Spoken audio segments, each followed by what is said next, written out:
Are there any treatments that you know that you should avoid? Personally, you're look, if you have a kid that's severely autistic and not functioning, you can probably try anything. Yes. But are there any things that you know from your experience that you would warn them that maybe they're taking your money and not justify themselves? Are there any crazy therapies that you know you should avoid? Well, there are. Autism is the fastest growing business in this country, and well, excuse me, it's not became a business. It's not a disease anymore. It's a business. It is. That's the way I look at it. There are more and more treatments cropping up. What about your chelation? Is there any proof that chelation works? There's no evidence that chelation works, and in fact, there is evidence that it can be very harmful. There was a child with autism who died 2 years ago because of chelation. So there's no evidence that chelation works. There's no evidence that a lot of the treatments work. But more importantly, there's some evidence that some of these treatments are harmful. What about this one? They put earphones on and they play something? Auditory integration training. Good. What does that mean? That means that allegedly you are retraining the child's hair cells to be able to, children with autism often, and many people will agree, demonstrate hyperacute hearing. So, for example, they'll put their fingers in their ears because they don't like a sound, or they'll hear the siren before you hear it. So there is this belief, wow, these kids have super hearing. Therefore, auditory integration training will help that. Well, first of all, the American Speech and Hearing Association clearly says this is an experimental treatment at best, and it's been around for 15 years. So how long is it going to take before they find evidence that it can work? So the two things about auditory integration training... Well, I've heard a kid. Well, that's my point. The two things that I would warn people are, number one, it can be very expensive. And so you're taking, in some cases, $1,500 to $2,000 and spending it on something that has no evidence of it working. But more importantly, if you are going to do it, if you feel so compelled to do it, then make sure you go to somebody that's a speech-language pathologist or an audiologist, where they're required by law to calibrate their equipment to standards that will not be dangerous to your ears. Because very loud noises with a headphone can actually take hearing away. That's right. You can have... what about some of the eye and hand coordination type of stuff? I heard some people... well, there's a whole bunch. There's the prism glasses treatment. There's craniosacral therapy. There's...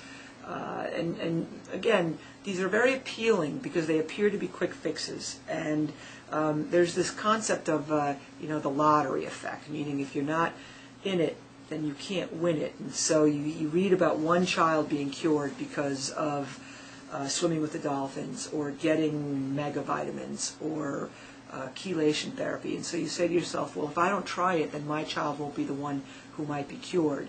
But that's a dangerous attitude to take because there are evidence now. Think about medications. I think about fenfluramine. Back in the 70s, a lot of our kids here at Eden 2 were in the fenfluramine study. Well, now we find out that fenfluramine have dangerous long-term effects. Half the medications that are being used on children with autism aren't approved to be used for children under the age of whatever. So I think that there's some real dangers to thinking that if I don't try it, then my child doesn't have a chance. Because two things happen. One is you try things that actually are dangerous, and two, you don't try things that we know work because you're busy chasing the magic bullet. And we know that applied behavior analysis works. It's tedious, it's intensive, it's time-consuming, it feels hard, but we do know it works. And we know that good speech-language therapy, good parent training, so there's a lot of evidence that things work. On a national basis, if you were anywhere in the country, you want to find good resources, where would you look first? Are there any societies that you would recommend that you look at information? Well, the Organization for Autism Research has a website.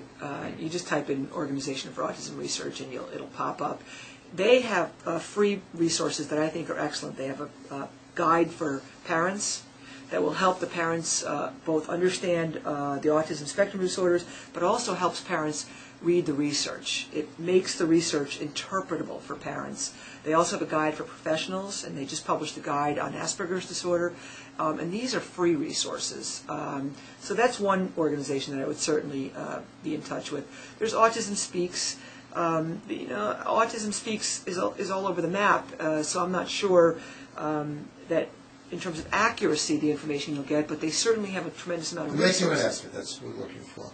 Pardon? They're making a reasonable effort. Yes, Okay. and they're out there, and they're certainly raising And the name of it is awareness. something called AudTV, AUTTV.com, and they have a bunch of TV shows. There's one thing that I saw, they had a special about a crazy therapy, and that's you. They put electrodes on autistic kids, and if they don't do right, they hit them, almost going back to the people in snake pits. Yeah.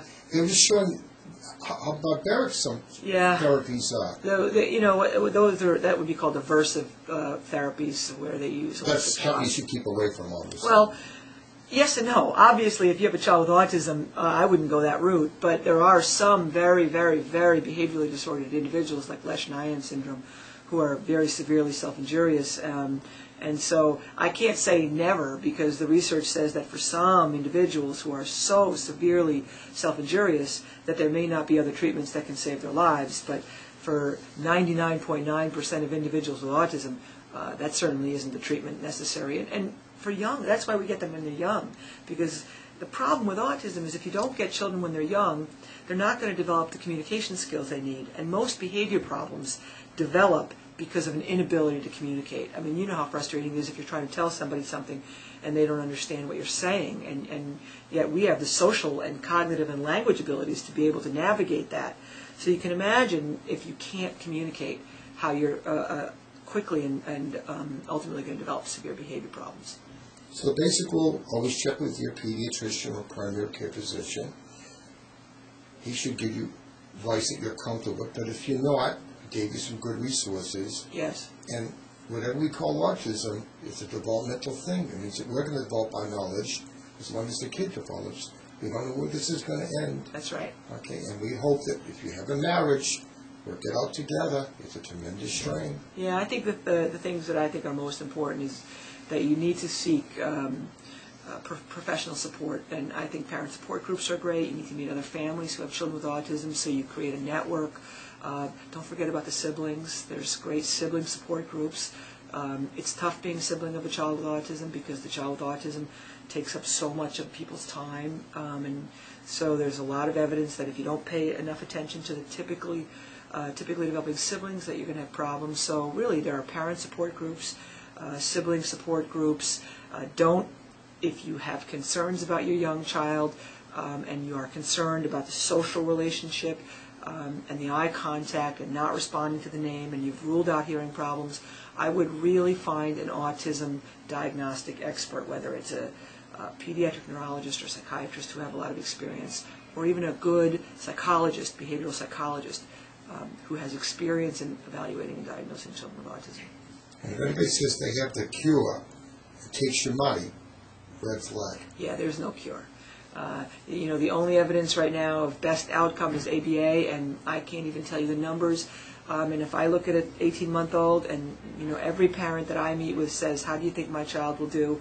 I have no idea. Some kids who come to us with lots of language and very verbal stay with us for the rest of their lives because their autism just interferes so significantly with their learning. And then I have other kids who have come to us with no speech, and you think they're going to be with you forever, and after a year or two they acquire speech and language so quickly that they move on.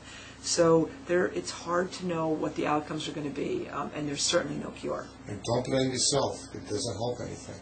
No, yeah, we are way past the days of the blaming the moms and the dads. At this point, the best action when you find out that your child has autism is action.